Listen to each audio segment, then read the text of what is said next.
জুলাই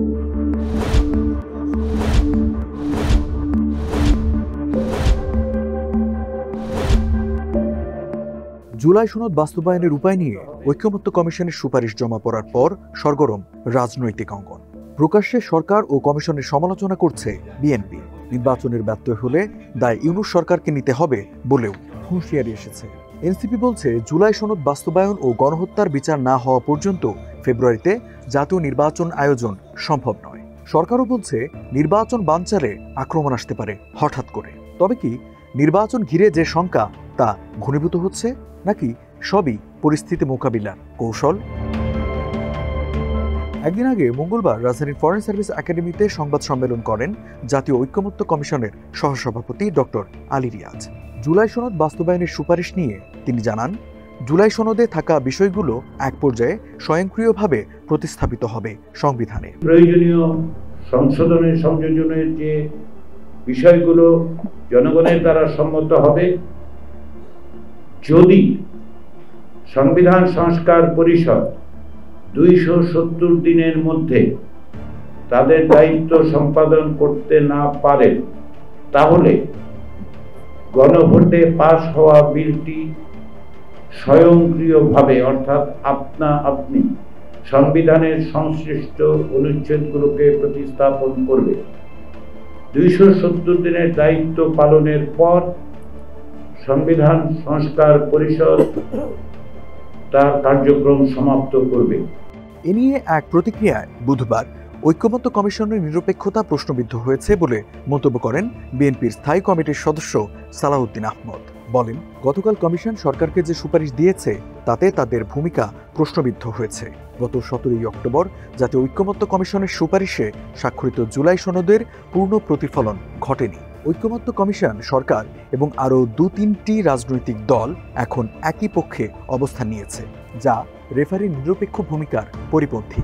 রেফারিকে আমরা কখনো গোল দিতে দেখিনি, কিন্তু এখন মনে হচ্ছে ঐক্যমত্য কমিশন, সরকার এবং আরও 2-3টি রাজনৈতিক দল একই পক্ষ।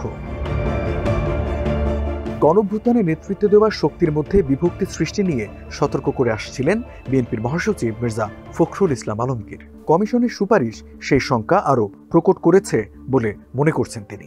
বলেন, নির্বাচনের ব্যত্যয় হলে দায় দায়িত্ব বহন করতে হবে ডক্টর ইউনূসের সরকারকে।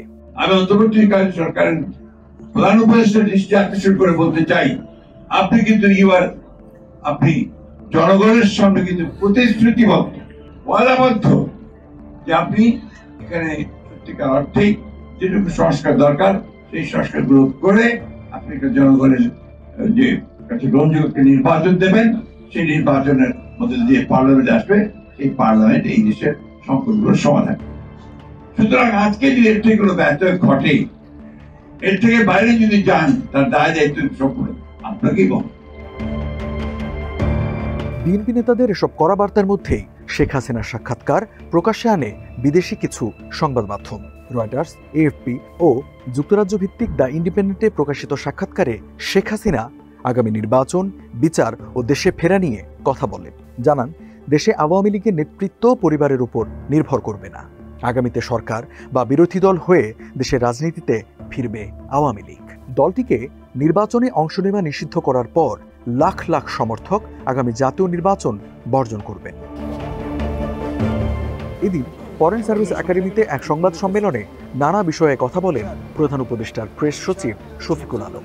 শেখ হাসিনার সাক্ষাৎকার প্রসঙ্গে তিনি বলেন, যারা তার ইন্টারভিউ করছে তারা যেন তার অতীতের কর্মকাণ্ড ভুলে না যান। আমরা বারবার বলছি এবং এখন ইউএনের রিপোর্টেও এটা ইস্টাবলিশ যে এই 21শ শতাব্দীতে ওনার চেয়ে বড় তো খুনি বা হিউম্যান রাইটস ভায়োলেশন এরকম ভয়ানকভাবে কেউ করেন নাই। এটা আমরা বারবার বলছি এবং এটা ইউএনের যে রিপোর্ট সেই রিপোর্টে স্পষ্টভাবে এসছে। পরবর্তীতে আল জাজিরা তাদের 1 ঘন্টার একটা প্রোগ্রাম করেছে, সেখানে আসছে এবং বিবিসিতেও আসছে। ওখানে স্পষ্ট শোনা যাচ্ছে যে উনি খুন করার নির্দেশ দিচ্ছেন। তো যারা ওনাকে ইন্টারভিউ করছেন, আমাদের কাছে আমরা অবশ্যই মনে করি যে এই কনটেক্সটটা যেন কেউ ভুলে না যান।